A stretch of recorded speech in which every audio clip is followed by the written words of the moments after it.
From Tampa Bay's #1 news station, this is the Fox 13 4 o'clock news.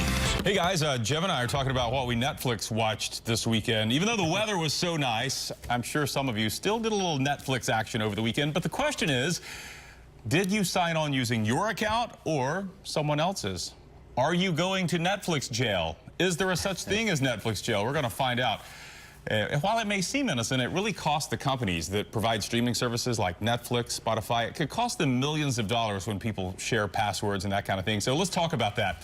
Can you get in trouble for this? If so, how? What are the punishments? Jim Giardina, Consumer Rights Law Group, is here again. So, Jim, give us the big answer. Is this illegal? What some people may be doing? Well, the short answer is that depends.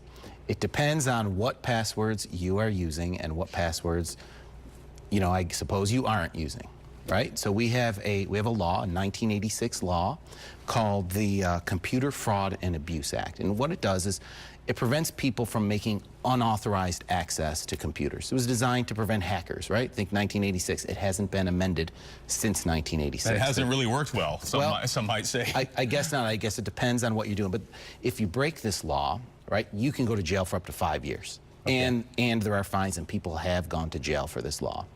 But the question falls on unauthorized use, right? So every service has a different terms and conditions, terms of use, they'll call it. And it states in there what you can do with your password. Okay. Now, Netflix has a policy that says your password is only for use within your house.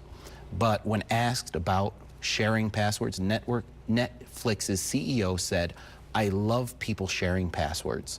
We live off of people sharing passwords." And I've got a couple of quotes here. In fact, he said, "That's a positive thing, not a negative thing when people are sharing passwords outside their home." And why is that? Because that means other people are trying the Netflix product and enjoying it and may become subscribers? Sure. I think there's a lot of reasons for it, right? You know, they want to get hooked. They want to get people hooked. In fact, HBO Go, I don't know if you've heard of it. It's a very popular streaming site. Their CEO said, it's a terrific marketing vehicle. It has no economic effect on our business. And more importantly, he said, we're in the business of building addicts. So if they have a good show, you know, they want to share that good show with people because they're hoping, you know, later on you'll be a subscriber, right?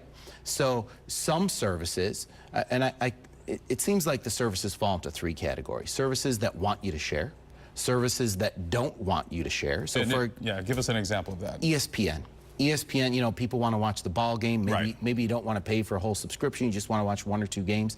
ESPN estimated at one point that they had 30,000 users off of one username and password. 30,000 streams running at one time. That could hurt your bottom line, for sure.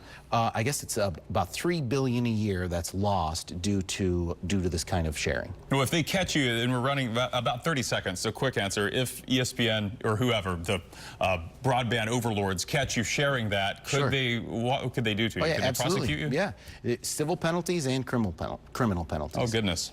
I may need to take back a password or 2 that's been shared. Just kidding. Not that I've done that. But it's good to know that there are people that are watching out for that, and also that it kind of varies. There are gray areas. If you have Netflix or a service like that, then maybe they want you to share. So I guess kind of a case-by-case basis. Sure. Cable companies, don't share your cable. They don't like it. Okay. All right. Good advice. Stay out of trouble.